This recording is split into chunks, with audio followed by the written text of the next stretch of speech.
बच्चों चलिए जानते हैं पर्यटन के प्रचलित प्रकार कौन कौन से हैं।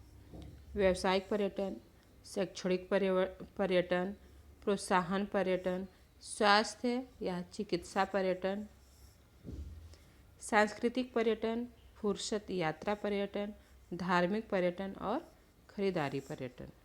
तो सबसे पहले हम जानेंगे व्यावसायिक पर्यटन के बारे में। बच्चों, व्यावसायिक पर्यटन जो है उसके बारे में यदि हम बोले तो सीधे शब्दों में हम यह कह सकते हैं कि एक व्यक्ति या कई व्यक्तियों का समूह जब व्यापारिक कारण से एक स्थान से दूसरे स्थान पर यात्रा के लिए जाता है तो उस प्रकार की यात्रा को हम व्यापारिक पर्यटन कहते हैं। पर्यटन है बच्चों, यहाँ पे पर्यटन कहते हैं। और ऐसी यात्रा करने वाले व्यक्ति को हम व्यावसायिक पर्यटक कहते हैं। ऐसी व्यापारिक यात्राओं को भी हम कुछ भागों में बांट सकते हैं, जैसे व्यापार को बढ़ाने के लिए यात्रा करना, व्यापारिक संगोष्ठी के लिए यात्रा करना, प्रोडक्ट लॉन्चिंग के लिए यात्रा करना, एनुअल बिजनेस मीट के लिए यात्रा करना, सेमिनार या फिर कर्मचारियों के लिए किसी प्रसिद्ध पर्यटक स्थल पर पार्टी या छुट्टियों की व्यवस्था करना। अनेकों प्रकार के ऐसे पर्यटक माने जाते हैं। आगे बच्चों, शैक्षणिक पर्यटन। शैक्षणिक पर्यटन, एजुकेशनल टूरिस्ट। लगभग सभी शैक्षणिक संस्थान अपने स्तर पर या फिर किसी ट्रैवल एजेंसी के द्वारा अपने विद्यार्थियों के लिए साल में एक बार जरूर शैक्षणिक यात्रा का आयोजन करते हैं।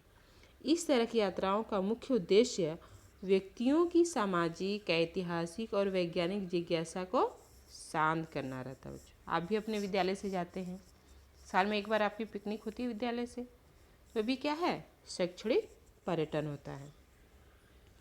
हम यह भी कह सकते हैं कि ऐसी यात्राओं से हम विद्यार्थियों में किसी भी विषय को लेकर उनकी रुचि में बढ़ोतरी भी कर सकते हैं, जिससे उनकी अपने विषय में व्यवहारिक समझ आ सकती है। यदि हम देखें तो कुल मिलाकर जैसे बहुत सारे संस्थान ऐसे भी हैं कि जो अपने विद्यार्थियों को दूसरी जगह पर प्रतियोगिता में भाग लेने के लिए भेजते हैं, चाहे वह खेल कूद का हो या फिर किसी विषय की प्रतियोगिता हो, जो कि आपके विद्यालय से हर साल ऐसी प्रतियोगिताएं होती हैं। जो बहुत सारे बच्चे विद्यार्थी ऐसे हैं जो बाहरी स्कूल में जाते हैं और वहाँ से मेडल जीत कर लाते हैं, शील्ड जीत कर लाते हैं। उसमें से आप भी एक होंगे। इसे हम शैक्षणिक पर्यटन से जोड़कर देख सकते हैं। उसमें जब आप जाते हैं तो आपको नई नई चीज़ें आपको पता चलती हैं। आगे, प्रोत्साहन पर्यटन। इस पर्यटन का सीधा संबंध जो है बच्चों, वह व्यापारिक पर्यटन से हम रख सकते हैं। प्रोत्साहन यात्रा का मुख्य उद्देश्य अपने कर्मचारियों में व्यावसायिक गतिविधियों को बढ़ाना या फिर कंपनी द्वारा दिए गए लक्ष्य तय समय से पहले पूरा करने के लिए बच्चों किया जाता है। स्वास्थ्य चिकित्सा संबंधी पर्यटन देखते हैं बच्चों। इस स्वास्थ्य चिकित्सा संबंधी पर्यटन में एक व्यक्ति अपने उच्च उपचार या स्वास्थ्य लाभ के लिए जब किसी दूसरी जगह की यात्रा करता है तो उसे हम स्वास्थ्य या चिकित्सा यात्रा कह सकते हैं। चिकित्सा यात्रा एक व्यक्ति तभी करता है जब उसे अपने शहर में उपयुक्त चिकित्सा उपलब्ध न हो। वह व्यक्ति उच्च चिकित्सा केंद्र के लिए किसी बड़े शहर की यात्रा करता है। जैसे कभी कभी गांव में कोई बीमार पड़ गया, उसके घर के लोग किसी शहर में, अगर गांव में उसकी दवाई नहीं हो पा रही है अच्छे से, तो लोग क्या करते हैं, वह शहर में लेकर आते हैं। शहर में वहाँ पर अच्छे से उनकी चिकित्सा की जाती है, दवाई किया जाता है, जिससे वह स्वस्थ होते हैं। तो इससे क्या होता है, यह क्या है, स्वास्थ्य चिकित्सा संबंधी यात्रा। आगे बढ़ते हैं, सांस्कृतिक पर्यटन। सांस्कृतिक पर्यटन क्या है? पर्यटन के क्षेत्र में सांस्कृतिक पर्यटन का जो प्रकार है वो सबसे बड़ा माना जाता है बच्चों। और सांस्कृतिक पर्यटक अन्य पर्यटन क्षेत्र की अपेक्षा ज़्यादा खर्च भी करते हैं।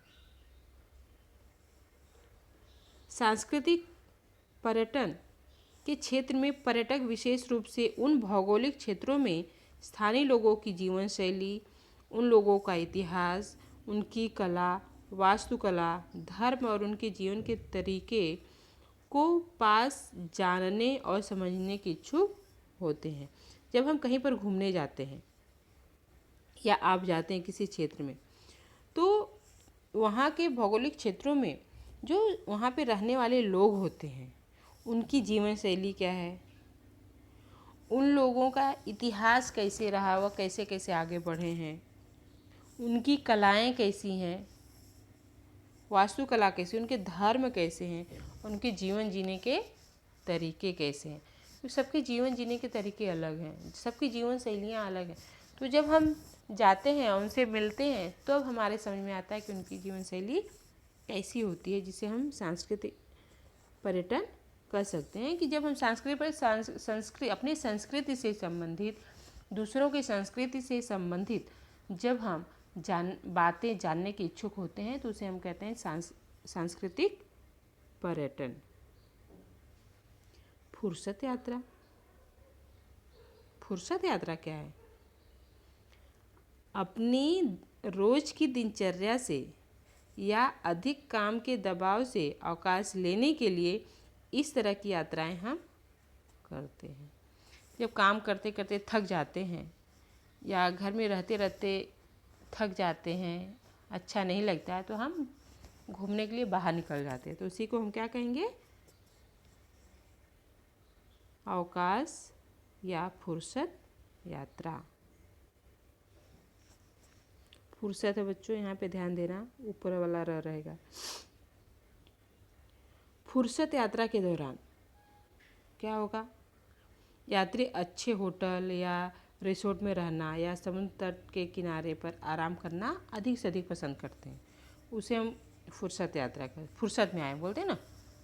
अरे जाना नहीं है क्या घर, फुर्सत में आए हो? वही फुर्सत, हम समय निकालते हैं घर में बैठे बैठे, या काम से थक जाते हैं, काम के बोझ के लिए थक जाते हैं, तो हम निकल जाते हैं। और अधिकांश यात्री जो हैं वो फुर्सत यात्रा के दौरान पूर्व निर्धारित स्थानों की यात्रा करना और स्थानीय पर्यटक आकर्षण को देखना ज़्यादा पसंद करते हैं। फुर्सत यात्रा की जो अवधि होती है वह सामान्य रूप से 1 सप्ताह तक हम कर सकते हैं, और इसमें सामान्य यात्रा से ज़्यादा खर्च होता है। आगे है धार्मिक यात्रा। बच्चों, यह पर्यटन का प्रारूप पूरी दुनिया सबसे ज़्यादा पुराना है, पूरी दुनिया में, और लगभग पूरी दुनिया में लगभग प्रत्येक व्यक्ति अपनी धार्मिक और आध्यात्मिक आस्था की पूर्ति के लिए यह यात्रा करता है। अगर हम धार्मिक पर्यटन के संबंध में बात करें तो भारत की बात करते हैं, और इसमें आपको पता है कि दुनिया का सबसे बड़ा धार्मिक मेला महाकुंभ हर 12 वर्ष में एक बार लगता है, और इस मेले में हिंदू धर्म में आस्था रखने वाले करोड़ों श्रद्धालु लगभग 1.5 महीने तक चलने वाले इस मेले में हिंदू धर्म की सबसे पवित्र जो 3 नदियां हैं, गंगा, यमुना और सरस्वती के संगम पर स्नान करने के लिए आते हैं अपने धर्म से जुड़े लोग। और हिंदू धर्म के जो लोग हैं इस महाकुंभ के लिए एक बहुत ही गहरी आस्था अपने मन में रखे हुए हैं, और नदियों में, गंगा नदी में या यमुना नदी में, सरस्वती नदी में स्नान करना हमारे लिए बहुत ही पवित्र माना जाता है। हम कहते हैं कि इससे मोक्ष प्राप्ति होती है, पाप धुल जाते हैं, पापों से मुक्ति मिल जाती है। तो ये क्या है? धार्मिक पर्यटन हो जाता है।